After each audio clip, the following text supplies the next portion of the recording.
Assalamualaikum warahmatullahi wabarakatuh. Kembali lagi di channel AHA Sainusi. Kali ini AHA Sainusi akan membahas tentang perkembangan model atom. Oke, mungkin teman-teman pernah mendengar tentang bom atom. Bila bom nuklir diledakkan, akan musnah kehidupan di bumi. Ya, bukan berarti yang lagunya Kasidah itu ya. Di materi ini kita akan membahas model-model atom. Oke, teman-teman pernahkah melihat atom atau mungkin teman-teman tahu bentuk atom? Ya, saya juga tidak tahu. Jadi eh, atom itu tidak ada yang tahu bentuknya, hanya saja para ahli bisa memodelkan atom. Ya, bukan berarti itu bentuk aslinya, hanya modelnya saja. Nah, di sini kita akan membahas 4 model atom ya yang dikemukakan oleh para ahli tentunya. Siapakah ahli-ahli itu nanti kita bahas ya. Materi ini kita bahas di kelas 10 semester ganjil. Oke. Nah, ini saya yang susun sendiri, Agus Hardianto Sainusi.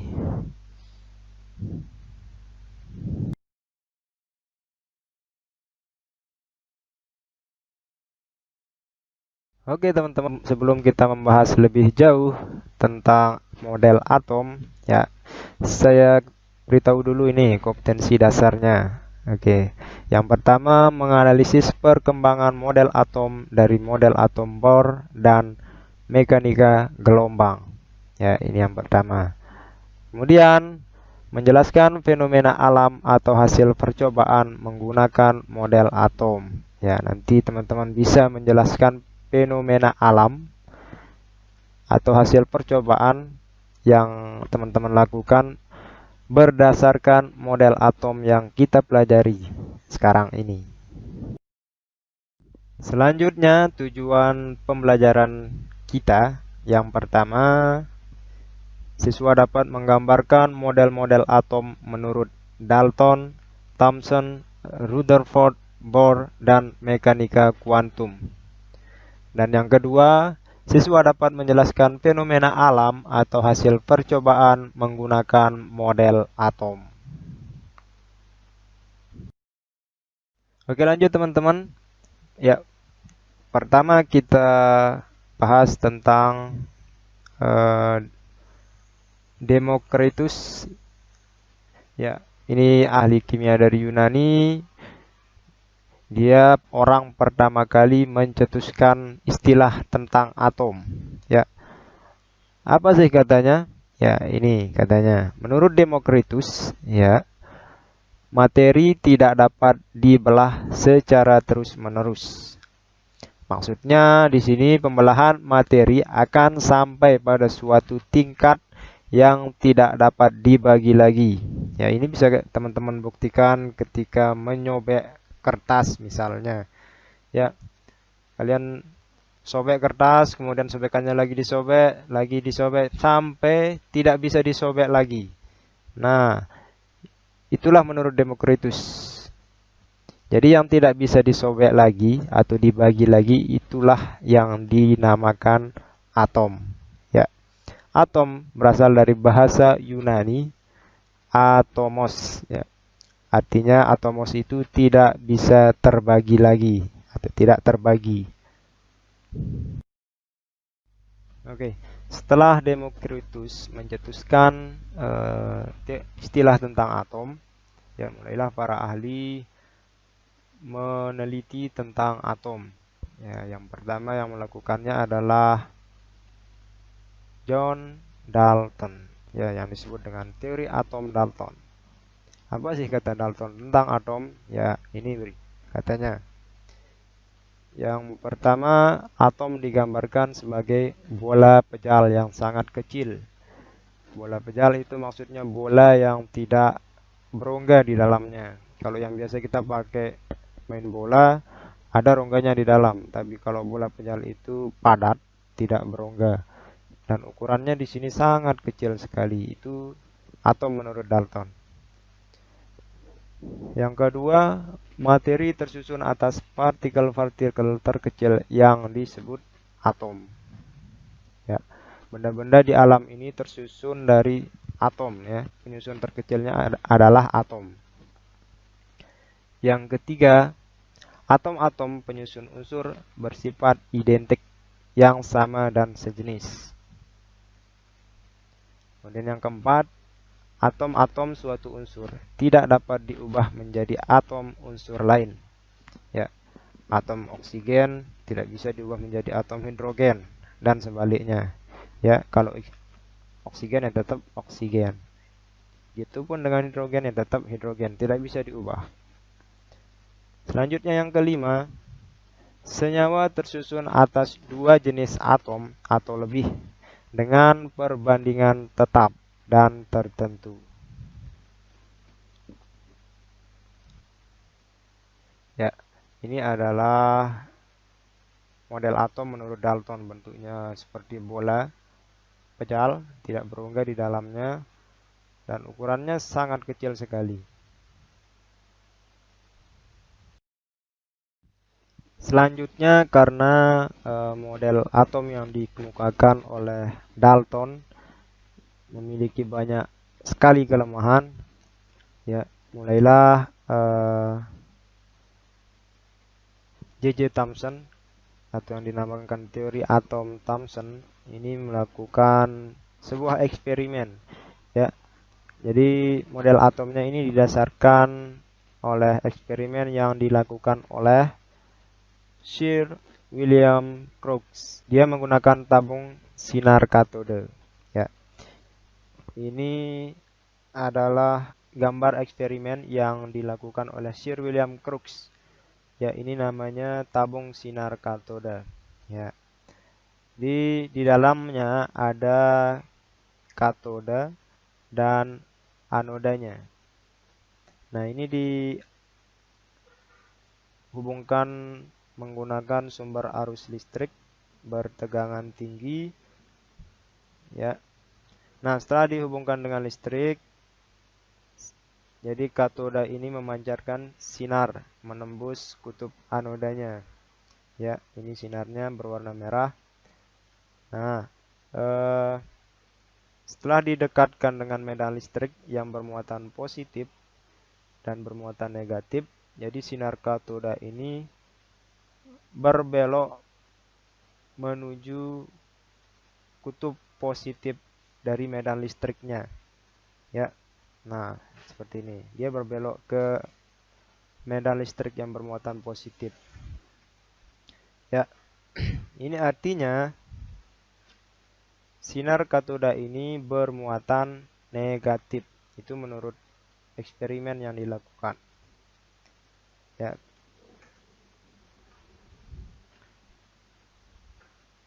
Nah, berulah pada tahun 1897, Joseph John Thomson berhasil menunjukkan bahwa sinar katoda merupakan berkas partikel yang dinamakan elektron. Kemudian dia mengemukakan model atom Thomson sebagai berikut.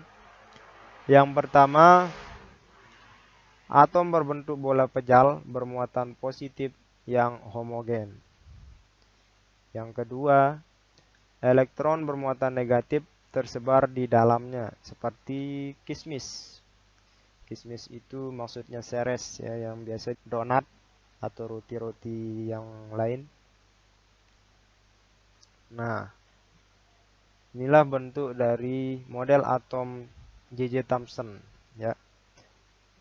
Dia berbentuk bola yang bermuatan positif, kemudian di dalamnya tersebar muatan-muatan negatifnya. Ya, seperti roti. Bentuknya memang seperti roti. Nah, tetapi teori atom Thomson memiliki kelemahan. Di sini kelemahannya adalah tidak dapat menjelaskan susunan muatan positif dan negatif dalam bola atom tersebut.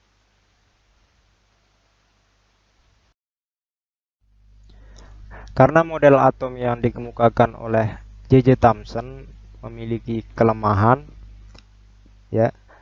Jadi muncullah model atom ketiga menurut teori atom Rutherford, ya. Ini menurut Rutherford, ya. Ya, Rutherford mengemukakan teorinya tentang atom ini berdasarkan eksperimen yang dilakukan oleh Ernest Rutherford sendiri dan muridnya yaitu Hans Geiger dan Ernest Marsden. Ya, ini dia melakukan eksperimen menggunakan sinar alfa. Nah, ya ini adalah sumber dari sinar alfanya. Sinar alfanya yang berwarna merah. Jadi diingat di sini sinar alfa itu bermuatan positif. Ya. Sinar alfa ini ditembakkan ke lempeng emas tipis, ya. Ini lempeng emasnya. Ini lempeng emasnya. Nah, setelah ditembakkan ke lempeng emas, nah, jadi berkas sinar alfa ini ada yang diteruskan, ada yang lurus saja, kemudian ada yang dibelokkan, ya, dibelokkan, kemudian ada yang dipantulkan seperti ini, ya. Nah, ini artinya apa? Di dalam lempeng emas ini, ya, atau dalam atom itu ada inti atom, ya, yang bermuatan positif. Nah, kalau positif ketemu positif, ya, dia akan tolak menolak, ya, saling tolak menolak, makanya akan terpantulkan. Kemudian selain inti atom ada juga di luar inti atom ada elektron yang mengelilinginya, ya. Jadi berkas sinar alfa yang menembus dari luar inti itu akan diteruskan, ya. Kemudian yang mendekati inti dibelokkan seperti ini.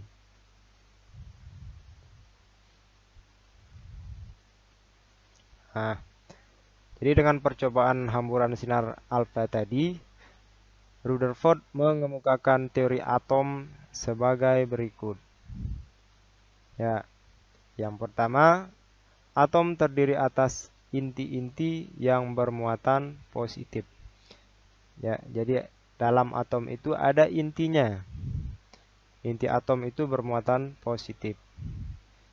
Yang kedua, elektron-elektron di dalam atom beredar mengelilingi inti.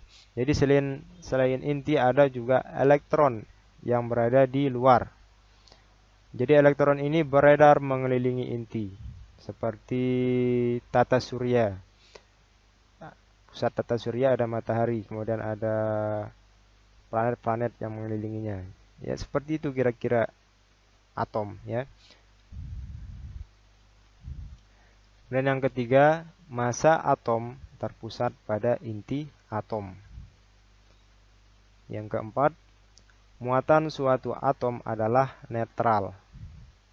Jumlah proton sama dengan jumlah elektronnya.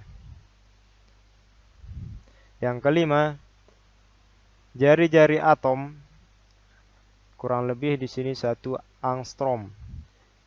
Dan jari-jari inti atom kurang lebih 10 pangkat min 4 angstrom.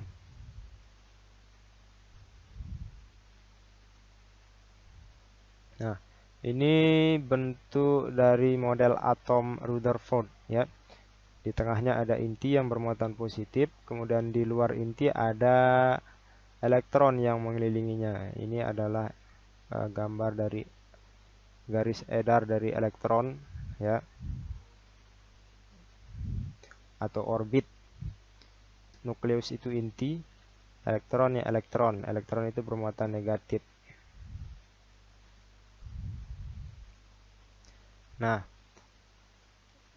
jadi Rutherford juga memiliki kelemahan. Yang pertama, tidak dapat menjelaskan bahwa atom bersifat stabil. Yang kedua, tidak dapat menjelaskan bahwa spektrum atom hidrogen berupa spektrum garis. Selanjutnya, karena model atom yang dikemukakan oleh Ernest Rutherford memiliki kelemahan, ya, jadi barulah Niels Bohr, ya, melakukan eksperimen, kemudian mengemukakan teori atom yang dinamakan teori atom Bohr. Nah, ini eksperimen Niels Bohr. Nah, dia menggunakan tabung pemecah gas yang berisi hidrogen. Ini adalah tabungnya, ya. Tabung ini berisi gas hidrogen. Kemudian kalau gas hidrogen dipecah, jadi akan memancarkan sinar. Sinar yang dipancarkan ini dilewati melalui celah, ya, dan menuju prisma, ya. Ini adalah prismanya. Setelah melewati prisma, ya, sinar dari hidrogen ini akan terpolarisasi, ya. Seperti ini. Ini layar untuk menangkap berkas sinar dari gas hidrogen yang melewati prisma, ya.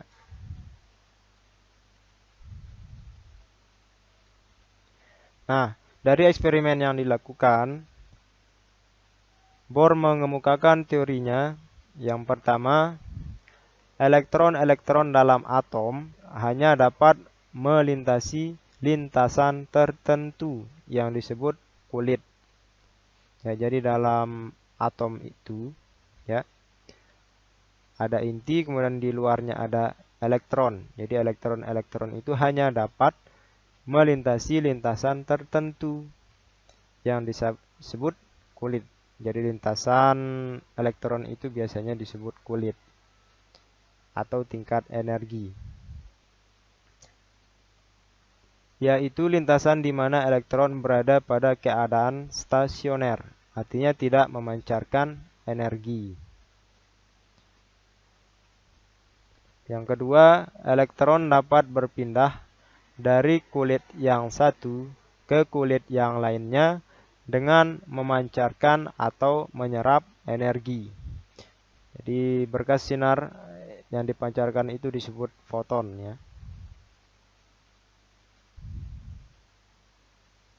Nah, ini adalah model atom menurut Bohr, ya. Di tengahnya ada inti, kemudian di luarnya ada lintasan-lintasan elektron, ya. Nah, dia elektron-elektron di sini akan beredar melalui lintasannya masing-masing. Nah, kelebihan dari model atom Bohr ini bisa mengaplikasikan teori kuantum untuk menjawab kesulitan dalam model atom Rutherford. Yang kedua, menerangkan dengan jelas garis spektrum pancaran atau emisi atau serapan atau absorpsi dari atom hidrogen. Ya, tetapi kelemahan teori atom Bohr ada juga. Sini hanya dapat menjelaskan spektrum atom yang mengandung satu elektron. Ya, yang mengandung satu elektron itu atom hidrogen. Ya. Jadi teori atom Bohr hanya dapat menjelaskan spektrum atom hidrogen saja. Ya, kalau atom yang memiliki lebih dari satu elektron itu tidak bisa dijelaskan. Kemudian kelemahannya yang kedua, tidak mampu menerangkan bagaimana suatu atom dapat membentuk molekul melalui ikatan kimia. Ya, karena model atom menurut Bohr ada kelemahannya, muncullah teori mekanika kuantum. Ya, ini adalah teori yang paling kompleks, paling lengkap menjelaskan tentang atom. Namun saya tidak akan jelaskan di video ini, nanti di video selanjutnya saya akan jelaskan. Untuk materi di video ini cukup sampai model atom Bohr. Ya, selanjutnya ditunggu nanti teori atom dari mekanika kuantum. Saya akan jelaskan. Oke, itu saja mungkin materi yang bisa saya jelaskan di video kali ini. Ya, terima kasih atas segala perhatiannya. Semoga bermanfaat. Wassalamualaikum warahmatullahi wabarakatuh.